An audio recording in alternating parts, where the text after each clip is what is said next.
Moi, je m'appelle Yves Raffin. Toute ma carrière professionnelle, je l'ai faite comme directeur de la Fédération des alpages de l'Isère, donc dans le pastoralisme. Je suis également membre du conseil d'administration de la Maison des alpages de Besse-en-Oisan, à titre bénévole. Finalement, dans ces 10 dernières années, on s'est rendu compte que les profils de bergers, de candidats bergers et bergères, parce que ça a son importance, a changé. Ce sont plutôt des gens qui ont des bonnes formations agricoles, pas forcément originaires de la campagne, mais de la ville, mais qui ont été faire une formation agricole, hein, un BTA, un BTS, on va être technicien supérieur, et qui se disent, allez, j'aime la montagne, j'aime les animaux, pendant quelques années, je vais faire berger, j'en ai toujours rêvé. Bon. Et du coup, ces gens-là, avec une toute petite formation pratique sur quelques jours, sur une huitaine de jours, ils sont tout à fait opérationnels.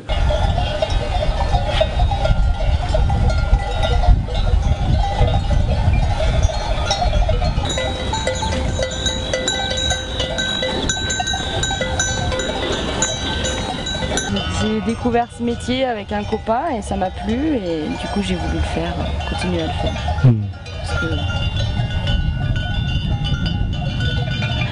il y a plein de choses qui sont bien.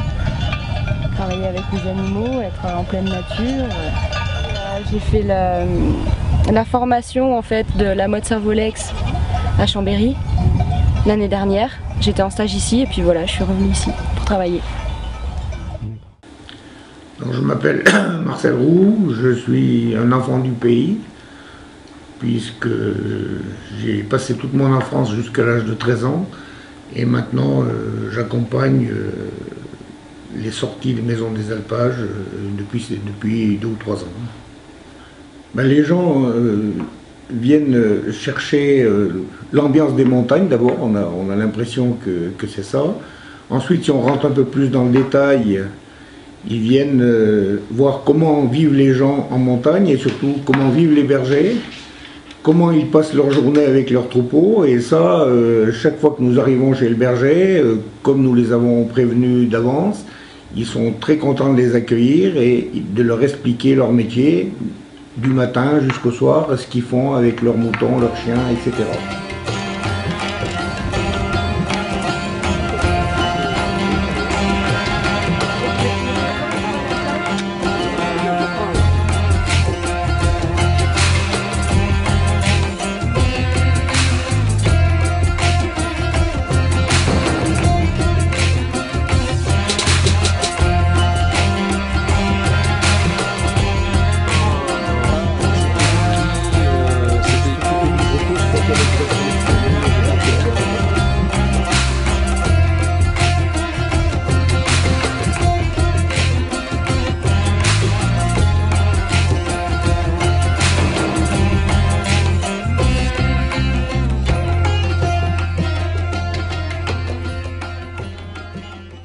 Bon, donc ce qu'on va faire là, c'est pendant un petit moment, quelques instants, on va faire un peu de lecture de paysage. Alors, qu'est-ce que c'est que la lecture de paysage? Bon, on regarde ce qu'on voit et on essaye de comprendre pourquoi c'est là. Parce qu'il y a des choses qui sont naturelles, il y a des choses qui sont le fruit du travail de l'homme. Et donc c'est intéressant parce que ça permet de comprendre et de connaître le travail des agriculteurs et des éleveurs d'aujourd'hui, ou l'abandon. Et puis ça permet aussi de savoir comment ça s'est passé autrefois. Il reste des traces des activités agricoles et d'élevage d'autrefois. D'accord. Et après, l'hiver, il les laissait sur place. Ouais. Sitôt qu'il arrivait le printemps où il pouvait venir avec des mulets jusque-là, il les descendait sur des petits chariots avec des mulets. D'accord.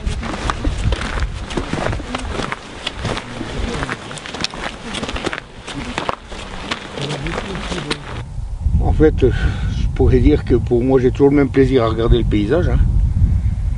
Même si je le refais, je ne sais pas combien de fois dans l'année. Mais surtout, je rencontre vraiment des gens différents, quoi. Toutes sortes de professions. Une année, on a ils étaient une dizaine de chercheurs qui étaient montés chez Raymond. Alors, ils étaient intéressés par les races des moutons. Une autre fois, on tombe sur des amateurs de fleurs. Alors, toutes les fleurs avec un gars, parce que l'accompagnateur qu'on a habituellement, il est très bon en botanique, donc il connaît toutes ces fleurs, quoi. Donc, ça fait beaucoup de plaisir, tout ça.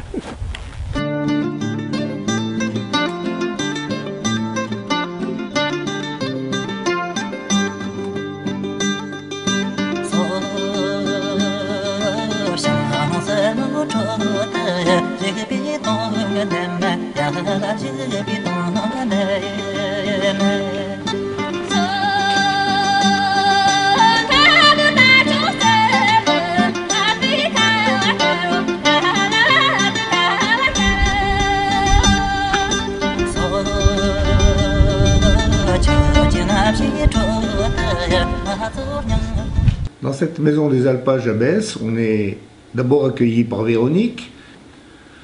Donc ensuite, on y trouve des expositions permanentes,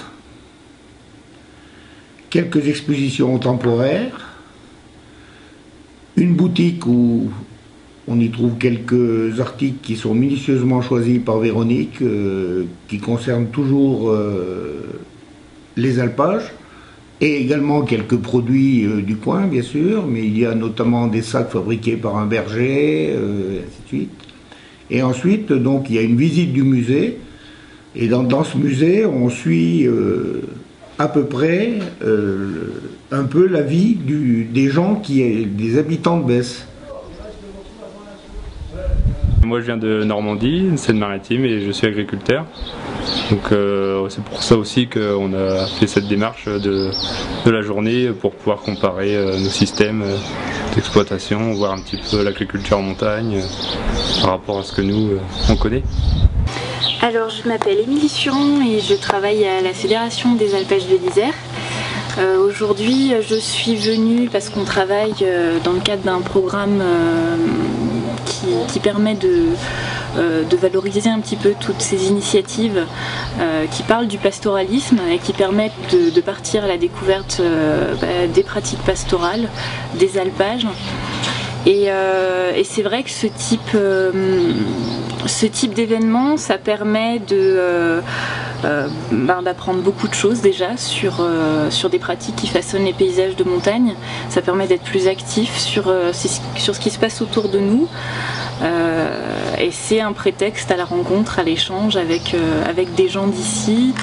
Et ça permet d'amener le pastoralisme vers de nouvelles ouvertures à la culture, au tourisme. Et c'est des approches qui sont très intéressantes pour l'avenir des économies pastorales. Bonjour, je m'appelle Abdrahman Mjdoubi, je suis agriculteur-éleveur. Je fais de l'élevage ovin de la race rustique, la race bénéguile de l'oriental. Je suis vice-président d'une grande association qui s'appelle Association nationale des éleveurs ovins et caprins. On est à peu près 14 000 adhérents dans le Maroc. Actuellement, je suis en Isère. Bon, ce n'est pas la première fois, parce que là, je suis fidèle au festival de pastoralisme qui se passe au Sept-Lots dans la région. Donc, la première venue ici, ou bien la première rencontre, c'était avec M. Yves Raffin en 2007, à l'occasion d'une grande manifestation des associations franco-marocaines dans la région de l'Oriental, à Oujda. Et de là, on a commencé notre relation.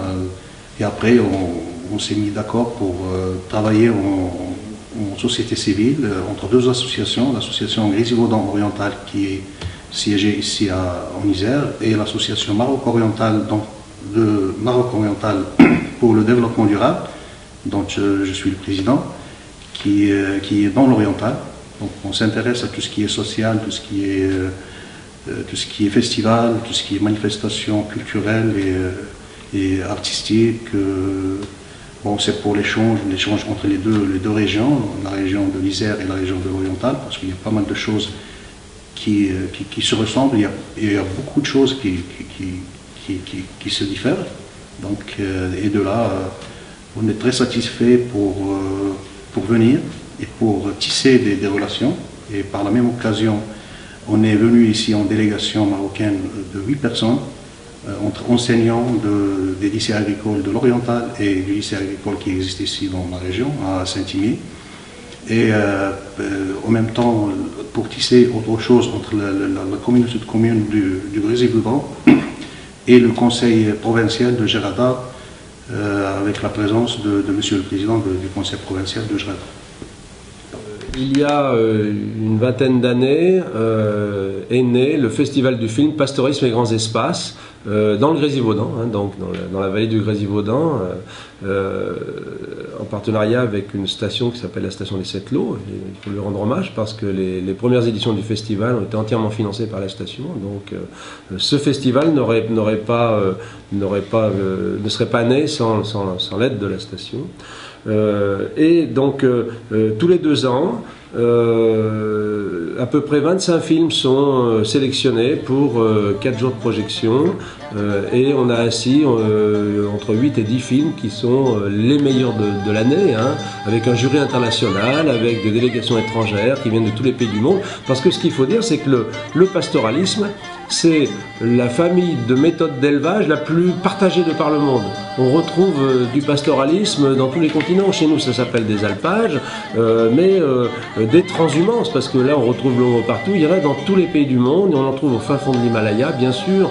On en trouve en Mongolie, on en retrouve dans tous les pays sahéliens, au nord du Sénégal, et j'en oublie, donc c'est vraiment une façon de vivre et de produire, de vivre avec les animaux qui est la plus partagée de par le monde.